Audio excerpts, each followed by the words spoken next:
Oh my God. This is an outrage. I mean, it's disgusting appropriation of a beloved sports subculture. And those prices, they are highway robbery. But get this, that's exactly what Balenciaga wants you to say. But before we get going, I've looked into it, and a very, very tiny percentage of you are actually subscribed to the channel. So it doesn't cost you anything. If you like the content I make, just click that subscribe button, and I thank you profusely. So these Balenciaga soccer cleats are making people a teensy-weensy little bit angry. To put it as simply as possible, these appear to be absolute trash. And the Balenciaga Soccer Sneaker, as it's called on their website, is a perfect example of absolute crap. Expensive crap. So my overall thoughts on these boots are I certainly wouldn't recommend them, even if they cost £100. There's so many other better boots in the market. I really don't know who the target audience is for this boot, but I certainly wouldn't recommend them to play football. Now, here's what the people in those clips don't realize. Dimna Visalia, the designer for Balenciaga, is a professional troll. And these people are very much feeding the troll. But that being said, I think he deserves to be fed because he's kind of a creative genius of a troll.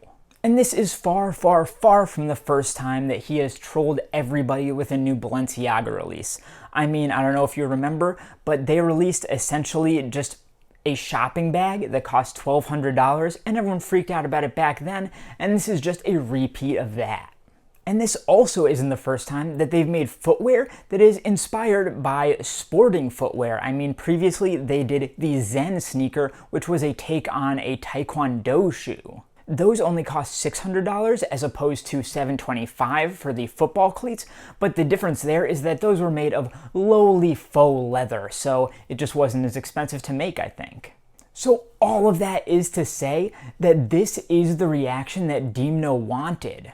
And whether these things sell or not, that means that these have been hugely successful and they have served their purpose. You know what they say, all press is good press. And that's true until you're known as the guy who broke out the alligator from the local zoo and named it Sandy and fed it tuna melts. That's just a random example that did not happen to me.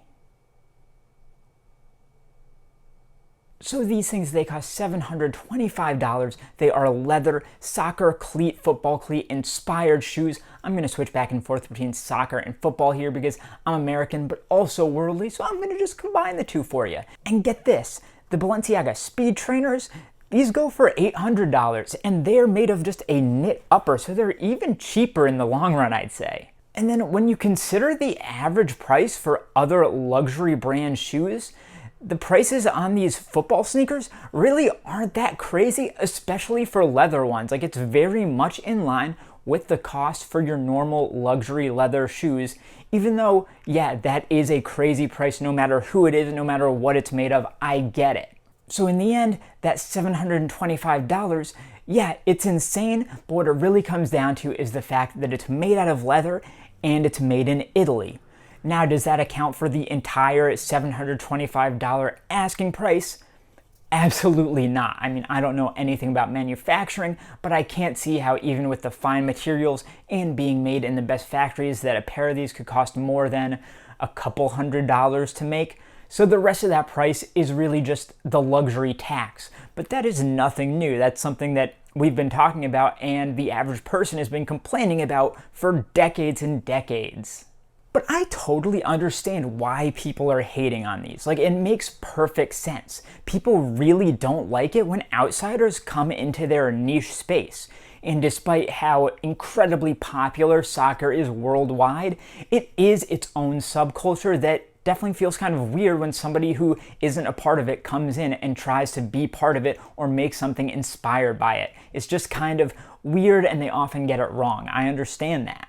For example, I'm really into skateboarding, and I remember people were crazy up in arms when Versace released a super, super expensive skateboard, and to a lesser extent when Louis Vuitton announced their Lucien Clark skate shoes, although people were a bit less mad about that one because Virgil does have some cred in that scene.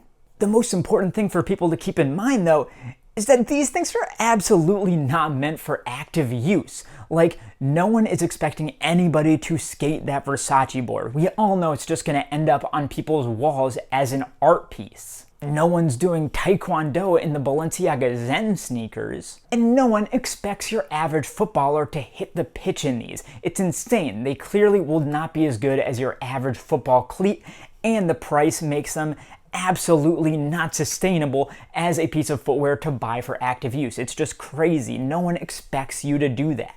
And keep this in mind. For years now, pretty much every luxury brand's flagship sneaker silhouette has been a take on a basketball sneaker. We've all just kind of accepted that, so what is the difference here? The only difference is that we've been trained to see basketball sneakers and lifestyle sneakers as essentially interchangeable things. Dimna gets paid buco bucks to decide what he thinks is next in style, so maybe this is that, at least in his mind. And that idea itself is probably really annoying for football players. I mean, I've seen it in my world. You have no idea how angry real skateboarders get when they see non-skateboarders wearing a Thrasher t-shirt. It is pure rage. Why is Balenciaga doing this? Why do any brands do this?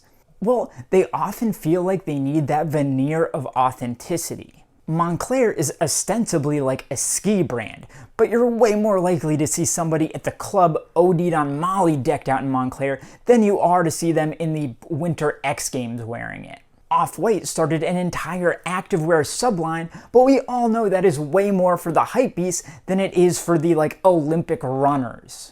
Gucci slides are a massive phenomenon, but if you ever see somebody actually running down the beach in them, you should kidnap them for ransom ASAP, because that means they have more disposable income than God himself. So do I think all of the people complaining about these Balenciaga cleats are insane and dumb? No, because the shoes clearly are insane and dumb. But these people are missing the point, because Balenciaga knows full well what they're doing here. I guess in the end, everyone kind of played their role perfectly. Balenciaga got the attention they wanted, these YouTubers got the views and cred that they wanted, and once again the fashion world is completely in balance. So what do you think of these $725 kicks? Let me know in the comments down below, and make sure you check out the other video on screen here, subscribe to my channel, like this video, and I'll see you next time.